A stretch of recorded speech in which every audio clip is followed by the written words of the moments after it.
શ્રી ગણેશાય નમઃ. આજના વિડીયોમાં આપણે સાંભળીશું પુરુષોત્તમ માસની મહાત્મિક કથા, અધ્યાય 26મો, વ્રતના વિધિ નિયમો તથા આજની કથા વાર્તા, તાવડી તપેલીની કથા. આપને આ વિડીયો પસંદ આવે તો લાઈક કરજો, શેર કરજો અને મારી ચેનલ સબસ્ક્રાઈબ કરજો. અધ્યાય 26મો. શુદ્ધ પુરાણી બોલ્યા, હે શૌનકાદિ મુનિઓ, હવે મુનિ વાલ્મીકી રાજા દ્રૈટધનવાને વ્રત છોડવાની વિધિ અંગે જણાવે છે, તે હું તમારી સમક્ષ કહું છું, તે સાંભળો. વ્રત કરનારે આખા પુરુષોત્તમ માસ દરમિયાન એકટાણું કરવું, તેણે બ્રાહ્મણોને જમાડીને નિયમ છોડવો, જેણે વિના માગ્યે ભાણામાં જે પીરસાય તે જમવા નિયમ લીધો હોય, તેણે સોનાનું દાન કરીને નિયમ છોડવો, આખો માસ ઉપવાસ કરનારે દક્ષિણા સાથે ગાયનું દાન કરવું, અગર દૂધ અથવા દહીંનું દાન આપવું, જેણે ફળનો ત્યાગ કર્યો હોય તેણે ફળ દાનમાં આપવું, અનાજનો ત્યાગ કરનારે ઘઉં અને ચોખા આપવા, જમીન ઉપર સૂઈ જનારે ચાદર અને ઓશિકા સાથે ગાદલું આપવું, ઝાડના પાંદડા ખાઈ રહેનારે ઘી સાકરવાળા ભોજન કરાવવા, મૌન ધારણ કરનારે ઘંટી અને તલનું દાન કરવું, જે વ્રતધારીએ નખ અને વાળ વધાર્યા હોય તેમણે દર્પણ આપવું, જોડા ન પહેરનારે જોડાનું દાન કરવું, મીઠાનો ત્યાગ કરનારે સાકર દાનમાં આપવી, દરરોજ ઘીનો દીવો તૈયાર કરનારે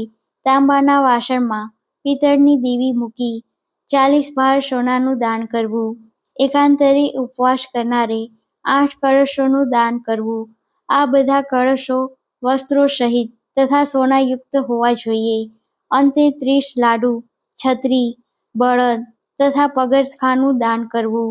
આ માસમાં એક જ જાતનું ભોજન લેનારને મોક્ષ મળે છે, એક જ વખત ભોજન લેનાર રાજા બને છે, અડદ ન લેનાર નિષ્પાપ બની વૈકુંઠ લોકમાં જાય છે, શુક્લ પક્ષ તથા કૃષ્ણ પક્ષની 10મ 11 12 ઉપવાસ કરનાર દેવલોકમાં જાય છે, તે વૈકુંઠ ધામ પામે છે.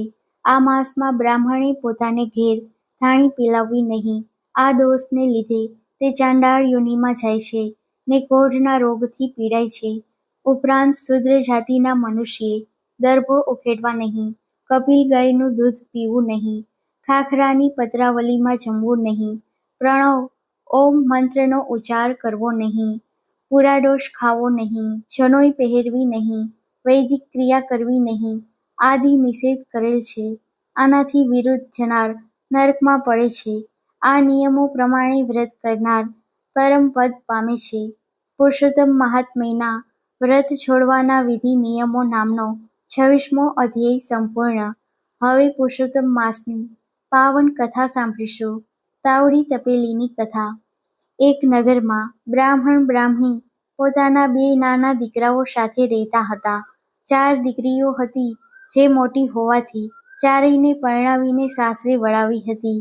બ્રાહ્મણ બ્રાહ્મણી બંને ધર્મિષ્ઠ અને સંતોષી હતા. વર્ષો થયા, તેમનો મોટા ભાગનો સમય પ્રભુ ભજનમાં ગાળતા હતા. દીકરીઓ હતી ત્યાં સુધી તેમને પ્રભુ ભજન, વ્રત ઉપવાસ, કથા વાર્તા સાંભળવામાં બાધ આવતો નહીં, પણ ચોથી દીકરી ગયા વર્ષે પરણાવ્યા પછી ઘરનું બધું કામકાજ બ્રાહ્મણીને કરવું પડતું. ઉંમર 60 વર્ષની થવાથી તે ઝડપભેર કામ કરી શકતી નહીં, તેથી કરીને 4 જણાની રસોઈ કરવામાં અને બીજા કામકાજમાં તેનો આખો દિવસ ક્યાંય નીકળી જતો. આનાથી પ્રભુ ભક્તિ તથા કથા વાર્તા સાંભળવાનો સમય રહેતો નહીં. તે મનમાં ને મનમાં દુઃખી થતી. એવામાં પુરુષોત્તમ માસ આવ્યો. પુરુષોત્તમ માસના 2 દિવસ બાકી હતા. તેને ચિંતા પેઠી કે વર્ષોથી હું પુરુષોત્તમ માસનું વ્રત કરું છું, અત્યાર સુધી તો હેમખેમ પાર પાડ્યું, પણ આ વખત પુરુષોત્તમ માસનું વ્રત થઈ શકશે કે નહીં તે પ્રભુ જાણે. તેણે પોતાની મનોવેદના બ્રાહ્મણને જણાવી.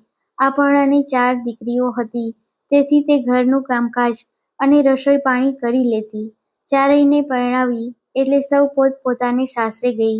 2 દીકરા છે તે નાના છે, મોટા હોત અને પરણાવેલા હોત તો તેમની વહુઓ ઘરનું કામકાજ કરત. પુરુષોત્તમ માસ બેસવાના 2 દિવસ બાકી છે.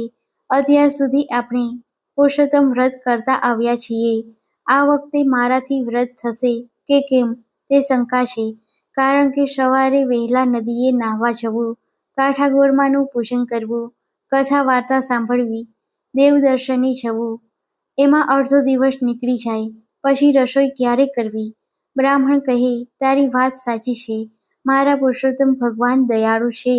તું અને હું બંને ખરા અંતરથી તેમની પ્રાર્થના કરીએ, જેથી તેઓ આના માટે કંઈક રસ્તો કાઢશે. તે જ સાંજે બ્રાહ્મણ બ્રાહ્મણીએ પૂજા સ્થાનમાં બેસી ભગવાન પુરુષોત્તમને અનેક આજીજી અને વિનંતીઓ કરી. ભક્ત જો શુદ્ધ હૃદયે પ્રાર્થના કરે તો ભગવાન અવશ્ય સાંભળે છે. બ્રાહ્મણ બ્રાહ્મણીની પ્રાર્થના પ્રભુએ સાંભળી. રાતના છેલ્લા પહોરે બ્રાહ્મણીને પ્રભુએ દર્શન દીધા અને કહ્યું, તમે બંને ધર્મિષ્ઠ છો, ભક્તિવાળા છો. તમારી અતૂટ શ્રદ્ધા જોઈને હું પ્રસન્ન થયો છું. તું રાંધવાની કડાકૂટમાં મારું સ્મરણ નથી કરી શકતી, તેથી મારું અંતર દુભાય છે.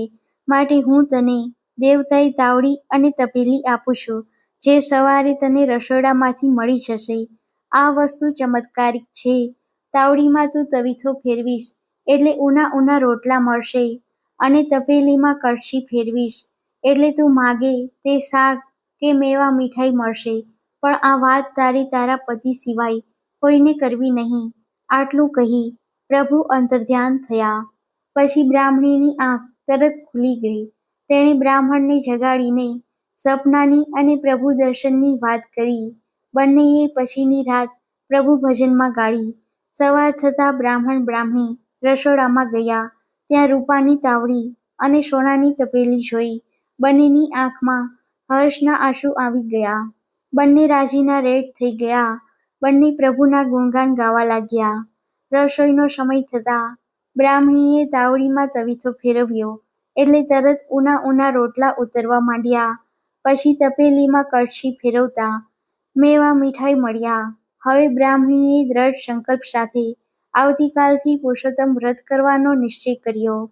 પુરુષોત્તમ માસના પ્રથમ દિવસે બ્રાહ્મણ બ્રાહ્મણી સવારે વહેલા ઉઠી નદીએ સ્નાન કરવા ગયા. કાઠાગોરમાનું પૂજન કર્યું. પુરુષોત્તમ માસની કથા વાર્તા સાંભળી. યથાશક્તિ દાન દક્ષિણા દઈ તેઓ મંદિરે દેવ દર્શને ગયા. બપોર થતાં ઘેર આવી બ્રાહ્મણીએ તાવડીમાં તવીથો ફેરવ્યો એટલે ગરમ ગરમ રોટલા ઉતર્યા, અને તપેલીમાં કળશી ફેરવી એટલે તેમાંથી મિષ્ટાન મળ્યા. બ્રાહ્મણ બ્રાહ્મણી અને તેમના બે દીકરાઓ સાથે મળીને ખાધું. રસોઈનો સ્વાદ જોઈ બંને છોકરાઓ નવાઈ પામ્યા. તેઓ આજ સુધી કોઈ દિવસ આવું ભોજન જમ્યા નહોતા. આમ કરતાં 2-4 દિવસ ગયા. બ્રાહ્મણી ખુશ છે. માથેથી ચૂલો ગયો એ સવારથી સાંજ સુધી ભક્તિ કરવા લાગી. છોકરાઓ વિચાર કરે છે કે માં રાંધે છે ક્યારે? નથી ચૂલો સળગાવતી કે નથી લોટ બાંધતી. વળી રોજ મેવા મીઠાઈ ક્યાંથી આવે છે? એક દિવસ છોકરાઓએ છુપાઈને આ બધું જોયું.